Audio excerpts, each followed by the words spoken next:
শুধুমাত্র 10 টাকার স্ট্যাম্প পেপারের উপরে চুক্তি করে সম্পত্তি কেনার জন্য যদি বায়না দেন, তাহলে কোন কোন সুবিধা আপনি পাবেন না এবং কি কি আপনার ক্ষতি হতে পারে সেটা আজকে জানাবো।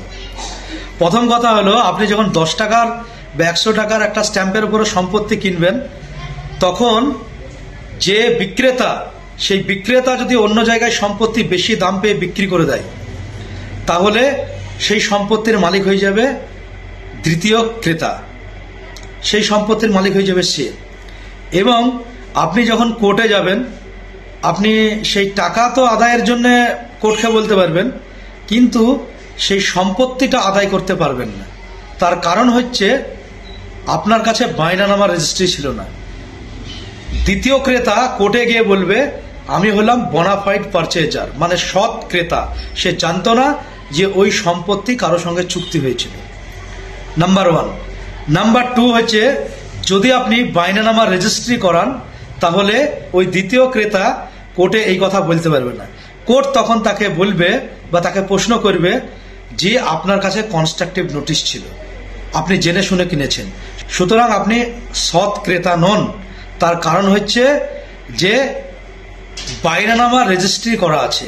বায়নানামা রেজিস্ট্রি করা আছে মানেই কোর্ট সেখানে ধরে নিবে যে দ্বিতীয় ক্রেতার কাছে কনস্ট্রাকটিভ নোটিশ ছিল, মানে বোনাফাইড পারচেজার ছিল না দ্বিতীয় ক্রেতা।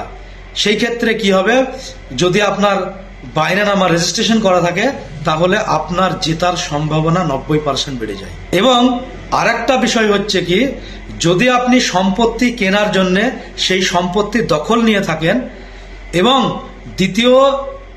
দ্বিতীয় কোনো ক্রেতার কাছে ওই সম্পত্তি বিক্রি করে দেয় দাতা, মানে বিক্রেতা যদি অন্য কোনো ক্রেতার কাছে সম্পত্তি বিক্রি করে দেয়, আর আপনার কাছে যদি রেজিস্ট্রি করা বায়নানামা থাকে, তাহলে আপনি কোর্টে গিয়ে ট্রান্সফার অফ প্রপার্টি অ্যাক্টের ধারা 53A অনুযায়ী আপনি কোর্টের কাছে আবেদন করতে পারেন এবং আপনি দখলটাকে আটকাতে পারেন। আপনাকে দখল থেকে উচ্ছেদ করতে পারবে না।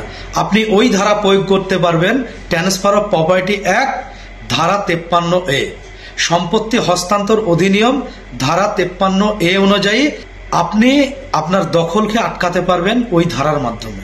কেউ আপনাকে দখলচ্যুত করতে পারবে না। সুতরাং আপনি জানেন যে বায়নানামা রেজিস্ট্রেশন করলে আপনি কি সুবিধা পেতে পারেন এবং বায়নানামা রেজিস্ট্রি না করলে আপনি কোন সুবিধা থেকে বঞ্চিত হতে পারেন। ধন্যবাদ।